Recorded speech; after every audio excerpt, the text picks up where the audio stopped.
We talk about export controls every day in Washington. You're on the other end of this, of course, looking at Nvidia's balance sheet and forecast, trying to figure out how to factor this in. How significant is this to crack back into the Chinese market?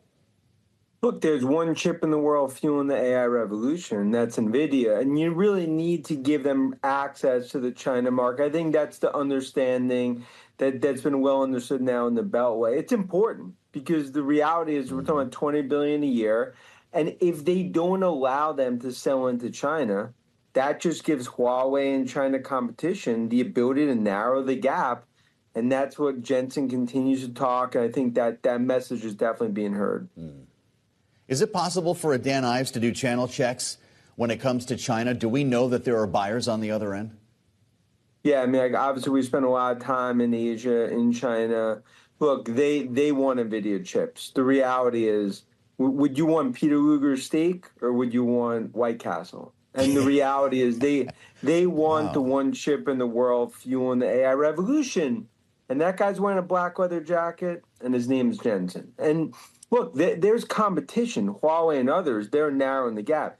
But big tech in China, there's one chip they want. It's NVIDIA. Well, it's really interesting because Michael Burry, I think, is ready to meet you at White Castle. He was out once again with a knock on NVIDIA today, suggesting that energy efficiencies will make their highest power chips less useful in the immediate term. So as we throw all these data centers back together with an eye on Broadcom and its TPUs, is there some truth to this? Look, I mean, our last Asia trip, if I go back a month ago, demand to supply is 12-1 for NVIDIA chips. So look, it's going to continue to be a prove me in terms of the AI revolution, but I mean, we still believe this is early days. You're talking about $3 to $4 trillion that's going to be spent next few years. There's others. Look, we're bullish on Google, bullish on AMD. Others are going to get into this AI arms race on the chip side. But right now, there's one chip at the top of that mountain, and it's NVIDIA's world, and everyone else is paying rent. It's NVIDIA's world. Is this stock then, in your view, with the earnings growth, revenue growth that we've seen in the most recent forecast, is this stock cheaper than it was a year ago? Yeah, I mean, like 250 to 275 is where I see it end in 2026. It's a cheap stock. And you know, I think it's one where investors sometimes, you know, there's a lot of noise in this, and you got to separate out what demand ultimately looks like. And we're in the third inning of a 9-inning game in terms of AI revolution. And it's not just about NVIDIA, it's about Microsoft. It's about Google. It's about Palantir. It's the, you know, the infrastructure, Nebius and others, GE Vernova. I mean, this is where it's all heading. You know, even when you look at things like nuclear, right, in terms of from a perspective, from an energy, it's just starting. Spreadsheets based on price-to-earnings ratios and earnings projections are used by the majority of Wall Street analysts to cover NVIDIA. UBS uses a completely different method, and what it says about NVIDIA is startling. NVIDIA's share price should be 400% higher than it is now, according to UBS Holt, the company's own cash flow-based valuation framework. The company's market capitalization would then be $22 trillion, up from $46 trillion on April 8th. John Talbot, UBS's U.S. head of Holt's technology coverage, stated, "We believe the share price should be 400% higher. For investors, it's a significant amount." He continued, "That's the big pushback I get. What is UBS Holt? Holt is not a typical model for analysts. Professional investors worldwide utilize this unique valuation framework, which was first created by Credit Suisse and is now a part of UBS after the 2023 merger. Holt is based on cash flow return on investment, or CFROI, a metric that eliminates accounting distortions and concentrates on the actual economic returns a business earns in relation to its asset base, rather than on earnings multiples or analyst price forecasts. By all historical standards, NVIDIA's measurements inside the Holt framework are exceptional. Currently, the company's CFROI is 73%, while the typical non-financial company in the database has a CFROI of only 6%. This puts NVIDIA in the top 0.1% of all businesses that Holt has ever monitored. Its asset growth rate is among the top 0.5% of the database. Crucially, NVIDIA has not experienced the model's anticipated decline in returns, which is the moment at which competition starts to erode a company's advantages. The model's long-term return estimates were revised upward because the company consistently outperformed the fading assumption. Seldom in its history has Holt been so optimistic about any stock. Investors typically react to the $22 trillion figure with instant disbelief, according to Talbot, but the model's output is a direct result of the underlying facts rather than a judgment decision. With a $22 trillion market value, Nvidia would be around 5 times larger than it is now. To put things in perspective, the total value of the S&P 500 is almost $40 trillion. At $22 trillion, Nvidia alone would be worth more than half of the current index's total value. Talbot recognized the opposition he gets because of that scale. In the conventional understanding of an analyst, the number is not a price goal. It is the result of a formula that determines how much Nvidia would be worth if its present return profile, growth pace, and history of exceeding fade expectations continued. Every stock investor is tacitly responding to the open question of whether they will. Nvidia's stock has been under significant pressure at the time of the Holt review. Due to investor rotation into energy and infrastructure equities related to the Iran war and worries about the returns on AI capital expenditures, the Magnificent Seven has fallen nearly 11% so far this year. That pressure has not spared Nvidia. In light of this, a model claiming the stock is 5 times too cheap stands in stark contrast to the general sentiment. Holt is not a framework with a lot of buzz. It is based on cash flow economics rather than storytelling and has been in use for decades. Regardless of where the stock moves from here, the fact that it is generating this output for Nvidia shows the extent of what the firm has truly achieved in its core financials. Join our investor community. Hit subscribe and like to get your daily Nvidia stock insights and tutorials delivered. After a protracted period of sluggish trading, Nvidia shares are starting to pick up steam.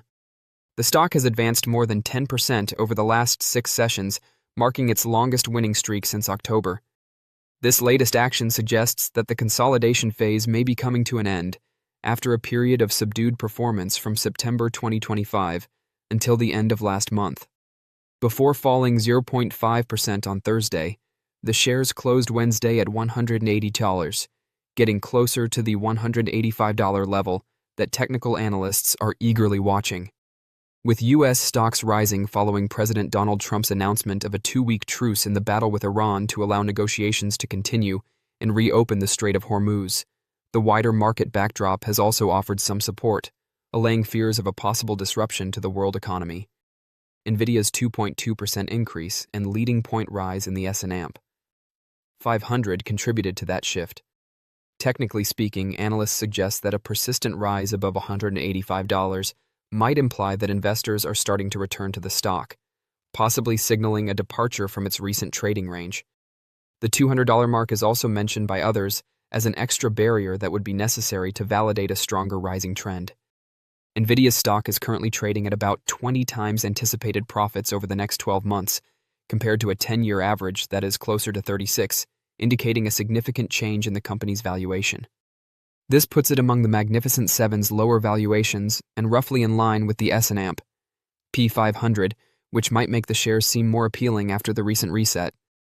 A breakout could have further ramifications for market sentiment because Nvidia is a bellwether for mega-cap technology and artificial intelligence spending.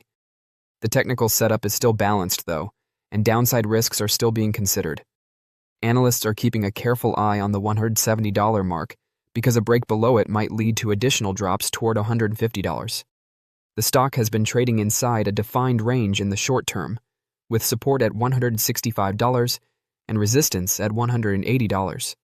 This suggests that the stock may continue to consolidate unless there is a clear breakout or breakdown. The iShares Expanded Tech Software Sector ETF was down approximately 25% in 2026 as of Wednesday's close, compared to a roughly 1.4% fall in the Nasdaq 100. This uncertainty coincides with pressure on portions of the larger technology sector, especially software names. Given this, Nvidia's future course of action may serve as a key indicator for how investors should handle market exposure to AI. As the idea of orbital infrastructure and data centers becomes a reality, Nvidia's stock may be grounded, but its GPUs are traveling to space. It's getting difficult to ignore the space competition, especially as businesses look to the skies for profit potential, with Artemis II taking flight, a SpaceX IPO probably scheduled for the beginning of summer, and several space companies preparing for their own launches in the second half. Elon Musk did make some excellent arguments about keeping part of the AI computation up there, even though his idea of data centers in space first seemed very absurd. I believe orbital infrastructure is at least worth a try, whether it's because of the stronger solar energy up there, the cooling advantages, or the latency advantages of inference on edge devices.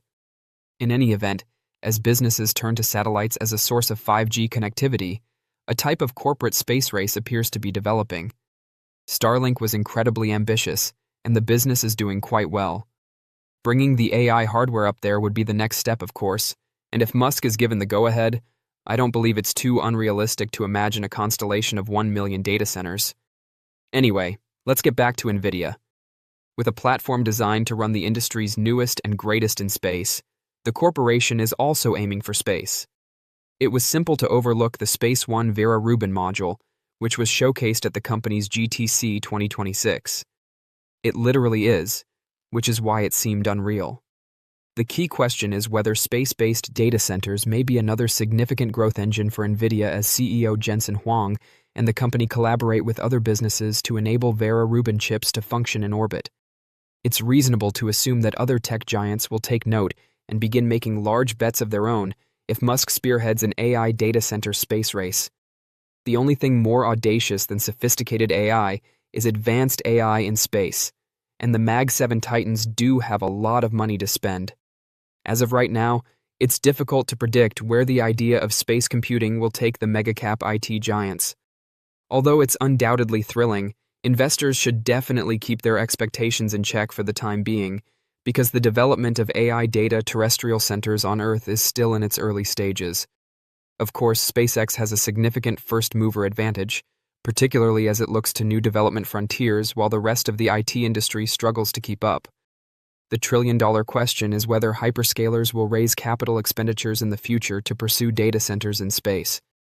In any case, Nvidia has the picks and shovels that businesses will undoubtedly grab as their aspirations soar into the stratosphere.